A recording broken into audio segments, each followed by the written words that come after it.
I've been able to collect a lot of photographs of our people, and once in a while I would bring them out into the center, and the elders would come and sit and they'd look at those photos and they'd reminisce, and the sparkle is what I would see.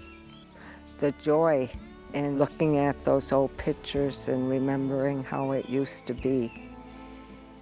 I always like to see that. It was a happy time. A lot of it was happy times for them, but then there were also sadness too. I always kind of seen our tribe as being what I jokingly called the low man on the totem pole, because other tribes have so many things going for them, and our tribe always kind of seems to be last. But we are trying very hard to retain the things and the gifts that were given to us by the Creator.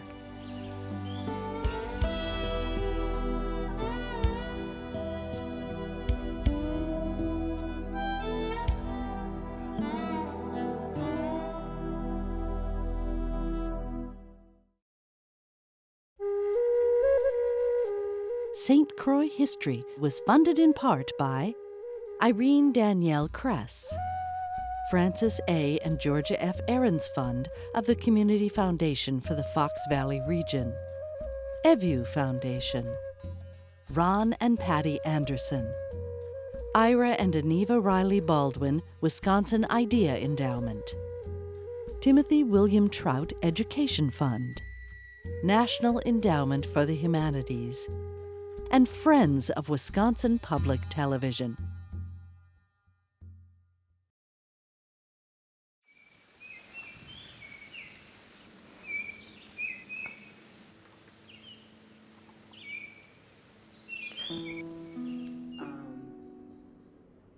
Versus Ojibwe. Oh, yeah. And my name is Wanda McFaggen. My Indian name is Bidavanukwe, and that translates to Daybreak Woman. I come from the Sand Lake community of St. Croix, Metawingad and Dunjaba, my community. I'm from the McGeezy clan. My name is Mitchell Sarge, and that's my government name. Ogwiji and Nini Indigenous to Kaz, Matawangag and Dunjaba, Ojibwe and Wabaje Shidu Dam. I come from the St. Croix Chippewa Indians of Wisconsin band, and I work under the education department as a culture coordinator. And my traditional name is Bugwiji Nini. That was given to me when I was still a child. I can't recall having the ceremony, but we don't decide them, it's the money dues, the spirits that give us these names. And what mine roughly translates into is man in the woods, wilderness man. And that's a spirit, it's a money due that we pray to. He's the keeper of this land we have. He watches over the land, the woods. When I'm among my people, I always tell my name, who I am. That's how I recognize myself. And we encourage our people to have these names, not just the government names, because that's how them spirits recognize who we are, and we become closer with the spirits for help. They help us in many ways, and I always bring up my name when I put my tobacco down, my sema, and I never say my English name. We migrated from the East Coast. The prophets told us that we had to move west, that there was a light-skinned race that was coming, and if we didn't move, we could potentially be destroyed. And the prophets told us that we needed to follow the Migish shell, until we found food that grows on water, and that's wild rice. So we began our migration, and it took many years. There's 7 stopping places along the migration route where the Miga shell set down and we did our Maday Lodge. Our last stop was on Madeline Island, and that we consider to be the spiritual hub of the Anishinaabe. From there, one of our Martin clans started to leave Madeline Island and head down towards the St. Croix River. We had settlements on Rice Lake in Danbury, some settlements down by Luck, Wisconsin, our Round Lake community. The Martin clan, we hold that clan here. You see, St. Croix is on the border of Ojibwe country and the Sioux people. And at a time, it was said we were called the border sitters because, we were on the edge of our country, the Ojibways, and any further was the Sioux people. So it was kind of maybe a warrior mentality that we watched for them to come into our country.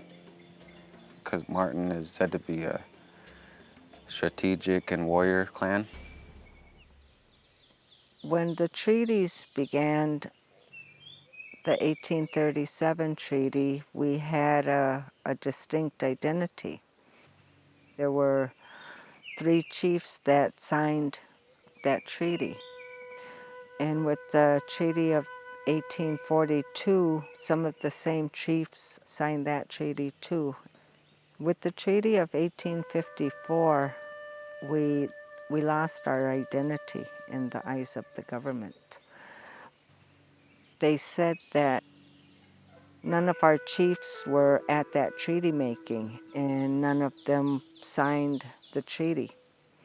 But we've done a lot of research, and we've come to find that our chief, Yabant's Little Buck, signed that treaty, but he signed it under the Lakota Band. So because of that, we lost our identity as being St. Croix. And it took about 70 years for us to establish our homeland. Our people went to a lot of Senate committee hearings and voiced about our land here.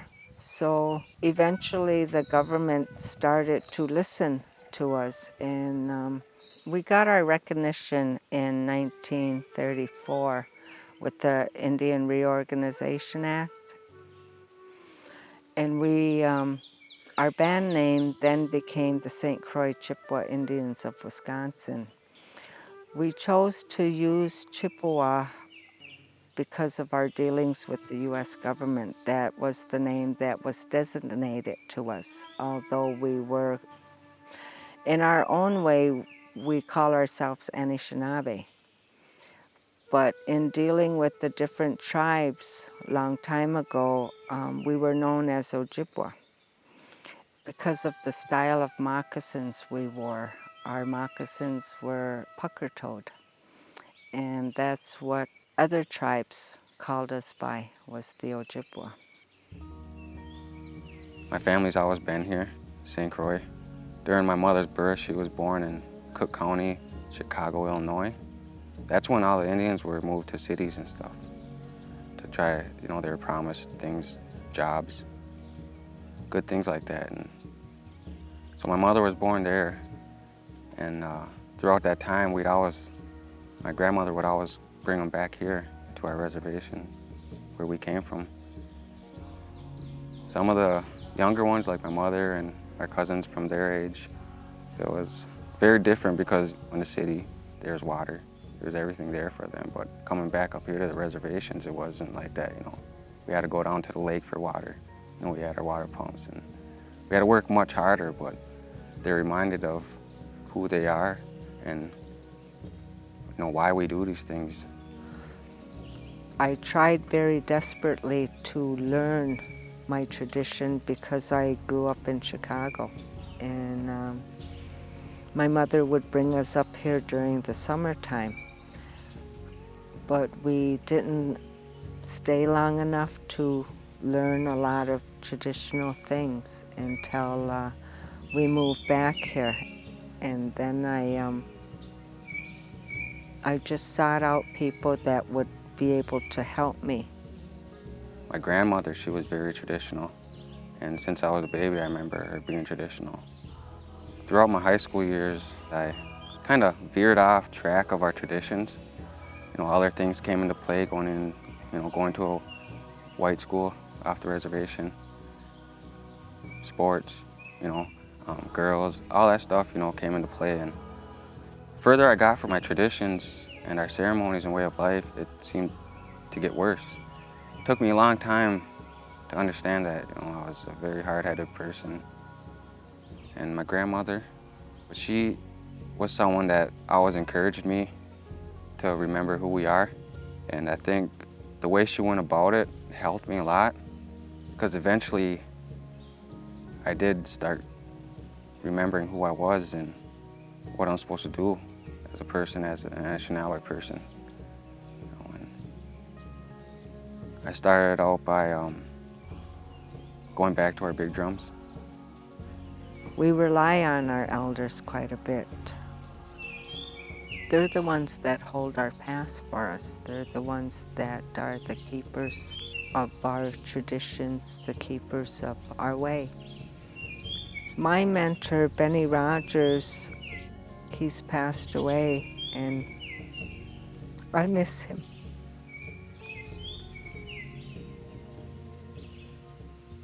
He would tell me a lot of different things, that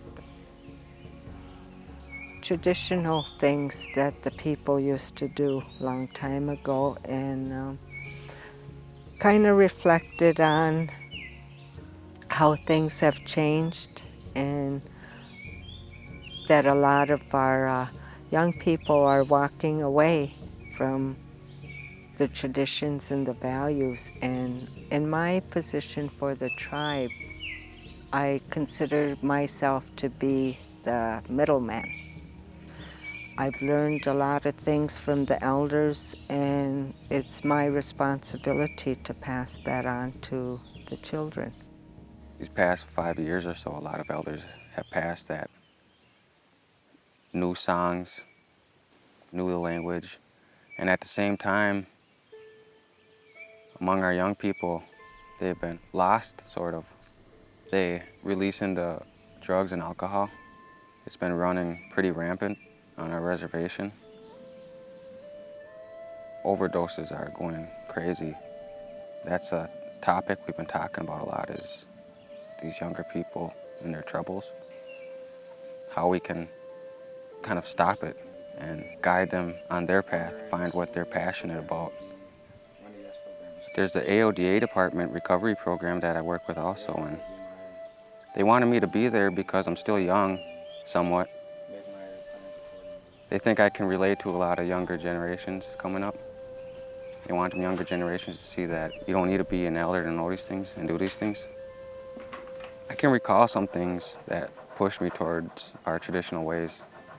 One was my grandmother. She got pretty sick, and whenever someone's sick, we usually have feasts and pray for them. When it scared me.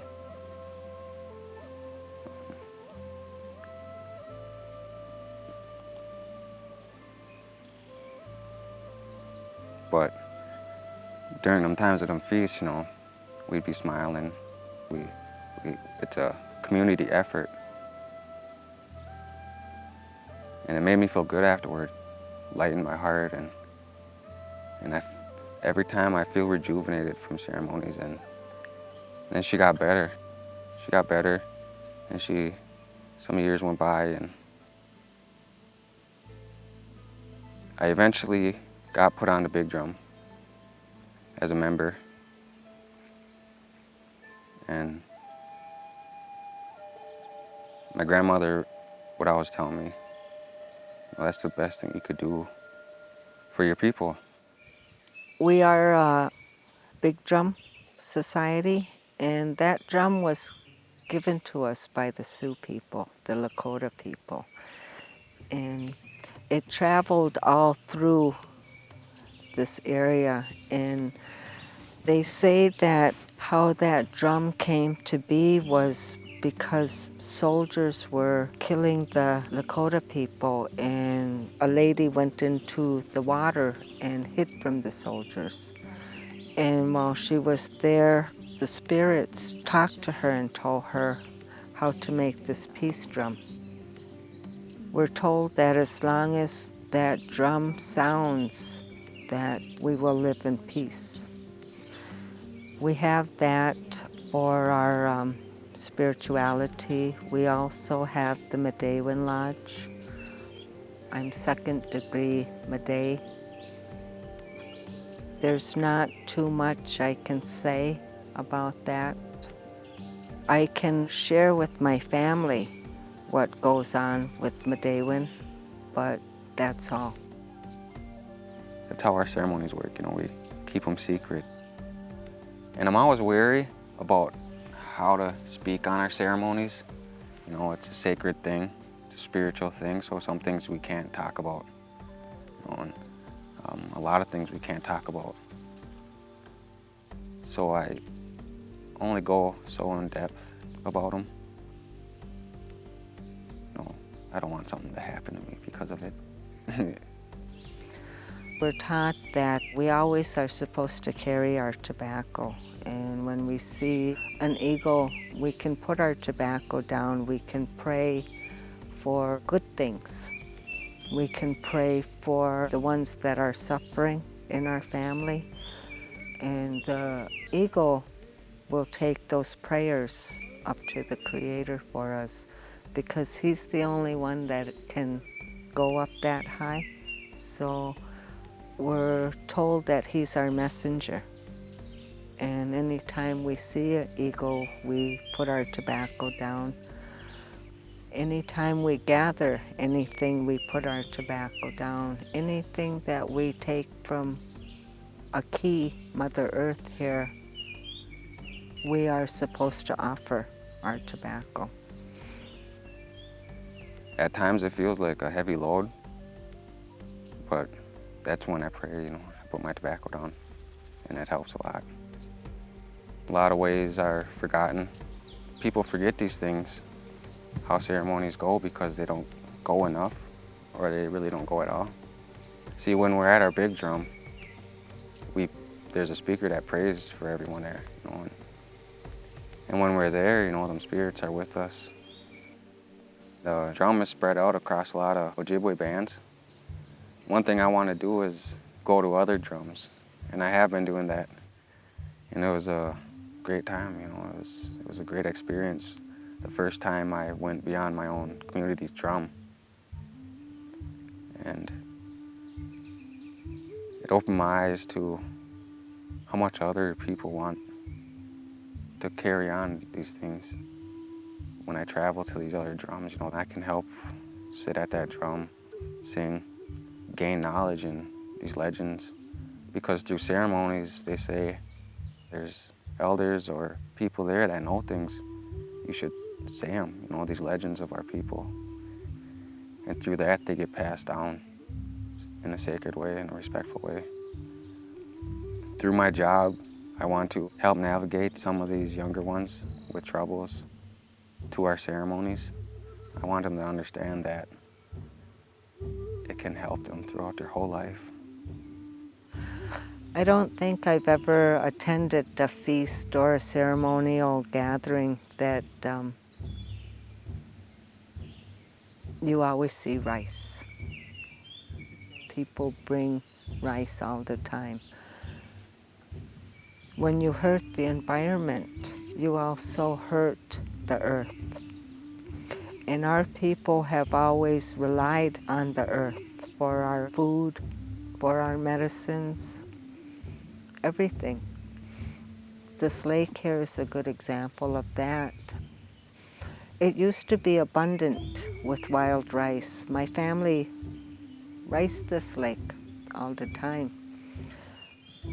but I'm not quite sure who thought of the idea to put carp in this lake to combat another invasive species of this lake, and the carp overran the lake and damaged all of the rice. So the rice is all gone here. My cousin and I became very concerned about our rice here. And so we went from tribe to tribe with tobacco and gifts. We started at Mille Lacs, we went to Fond du Lac, and just kind of made a big circle. And we went and talked to all of the spiritual people.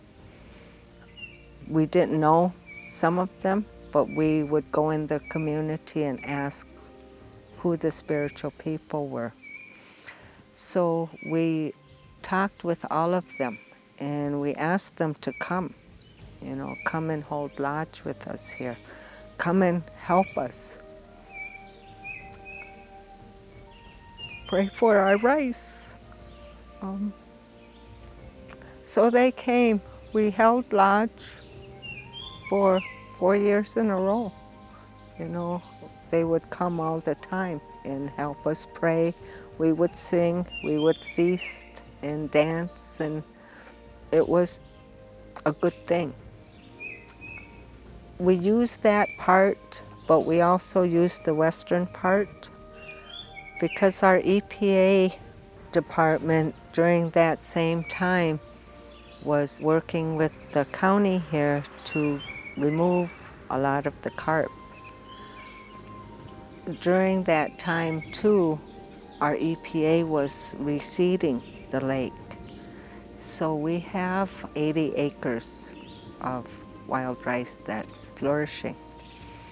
With our prayers to the Creator, we believe that this lake in the future will hold rice again for our people. Rice to us is a very special gift from the Creator. I wanted to know who I was, I wanted to know my identity. And a lot of people, I think, have trouble nowadays with psychological issues because they don't know who they are. I have a sister, and one of her sons is getting a little bit older, 7 or so maybe. And we bring them to the big drums. We bring them to these water feasts, blueberry feasts. And when I was growing up, my mother took care of us. I really didn't have a prominent male role figure to show me these things, tell me who I was as a young man growing up, what my responsibility was. So I think that also had a part in my identity, my crisis when I was young, teenager, acting out, sort of. And that's why I want to try so hard to gain what I can for my nephew and my nieces. I want him to know who he is. I want him to help out our people and carry on these things, because if he doesn't, who will? Papers, documents, and I want him to understand why we do these things. And he's very perceptive toward it. He really likes it, and I'm glad he does, because I can see how, with me being there as his uncle, he has someone to look up to. He sees the importance of it. And he told me he wanted to grow up to drum like me. And, that made me really happy.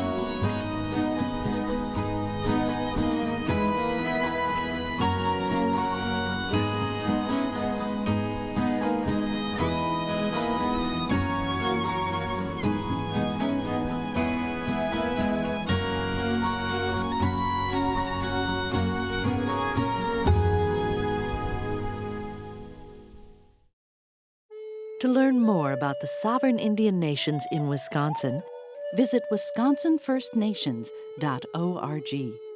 To purchase a DVD of this and other Tribal Histories programs, visit wpt.org or call 800-422-9707. St. Croix History was funded in part by Irene Danielle Kress, Francis A. and Georgia F. Ahrens Fund of the Community Foundation for the Fox Valley region, Evu Foundation, Ron and Patty Anderson, Ira and Aneva Riley Baldwin Wisconsin Idea Endowment, Timothy William Trout Education Fund, National Endowment for the Humanities, and Friends of Wisconsin Public Television.